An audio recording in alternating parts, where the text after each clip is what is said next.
कोयले की राजधानी के रूप में विश्व विख्यात धनबाद अब कृषि के क्षेत्र में एक नया इतिहास रच रहा है। जिस काली मिट्टी को लोग केवल कोयला निकालने के लिए जानते थे, आज उसी धरती पर दुनिया का सबसे महंगा फल अपनी मिठास बिखेर रहा है। धनबाद के एक युवा किसान ने अपनी दूरदर्शिता और कड़ी मेहनत से जापान के प्रसिद्ध मियाजाकी आम और थाईलैंड के बनाना मैंगो की सफलतापूर्वक खेती कर पूरे क्षेत्र को अचंभित कर दिया है। दुनिया का सबसे महंगा आम मियाजाकी आम, जापान से ये ब्रीड आया हुआ है और जापान में बहुत फेमस एक शहर है जिसका नाम है मियाजाकी शहर।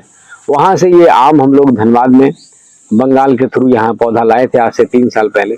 अगले साल भी बहुत अच्छा फल रहा है इसका और इस बार भी बहुत अच्छा फल आया। दुनिया का सबसे महंगा आम मियाजाकी में बहुत सारी ऐसी खासियत है जो मतलब जिसके कारण ये बहुत ही महंगे घोषित है और फेमस है। सबसे खास बात यह है कि इस विदेशी पौधे में भी फल आने शुरू हो गए हैं, जिसने ये साबित कर दिया है कि दृढ़ इच्छा शक्ति से किसी भी मिट्टी को सोना बनाया जा सकता है। इस अनोखी पल की शुरुआत भूली स्थित 8 लेन सड़क के किनारे धरती मां फाउंडेशन रिसर्च सेंटर में हुई। संस्था के संस्थापक रवि निषाद ने प्रयोग के तौर पर सबसे पहले मियाजाकी और बनाना मैंगो के कुछ पौधे लगाए थे। जब इस प्रयोग के परिणाम उम्मीद से बेहतर और सफल रहे तो उन्होंने बड़े पैमाने पर इसकी खेती करने का निर्णय लिया। अगर हम लोगों को इसका मूल्य 2.5-3 लाख रुपए केजी जो बाजार में दिख रहा है, गूगल में दिख रहा है, अगर इसका 1 लाख रुपया भी अगर मिलता है तो ये बहुत बड़ा बदलाव होगा धनबाद में कृषि के जगत में। वर्तमान में उन्होंने शक्ति चौक स्थित अपनी भूमि पर मियाजाकी आम के 150 से अधिक पौधे लगाए हैं, जो इस समय तेजी से बढ़ रहे हैं और आने वाले समय में बड़ी फसल के लिए तैयार है। अंतर्राष्ट्रीय बाजार में मियाजाकी आम अनूठी रंगत और स्वाद के लिए जाना जाता है, जिसकी कीमत लगभग 2 लाख रुपए प्रति किलोग्राम बताई जाती है। वहीं थाईलैंड का बनाना मैंगो भी अपनी खास बनावट के लिए बेहद लोकप्रिय है और बाजार में इनकी कीमत 1200 से 5,000 रुपए किलो तक दर्ज होती है। रवि निषाद का मानना है कि झारखंड की जलवायु इन विदेशी और कीमती फलों की खेती के लिए अनुकूल है। अगर स्थानीय किसान पारंपरिक खेती से हटकर वैज्ञानिक तरीके से बागवानी अपनाएं तो ये उनकी आमदनी को कई गुना बढ़ाने का एक बेहतर जरिया बन सकता है।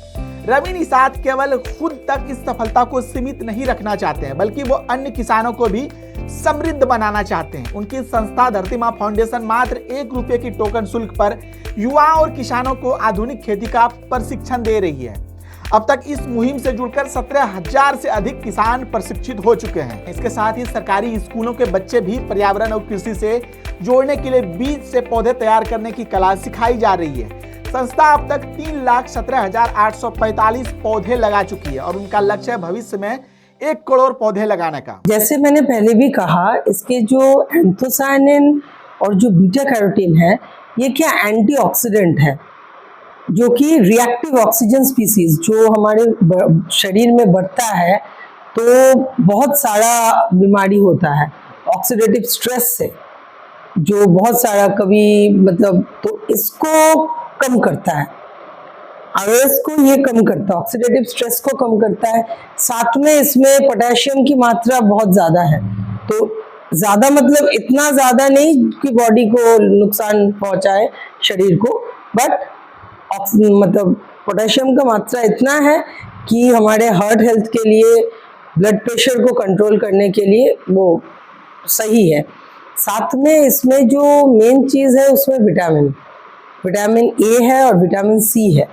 विटामिन ए और विटामिन सी तो भरपूर मात्रा में है, तो इसके लिए ये बहुत मतलब ये सब रीज़न की वजह से इसको मेडिसिन में यूज़ किया जा सकता है एज अ मतलब इम्यूनो बूस्टर हम बोल सकते हैं। कि जैसे हम लोग आजकल तो हर खाने को हम लोग उसका पौष्टिक तत्व से विचार करते हैं या हमेशा से करते आ रहे हैं, होना भी चाहिए, तो इसको वैसा देखा जाए तो न्यूट्रिशनल प्रॉपर्टीज इसमें बहुत है।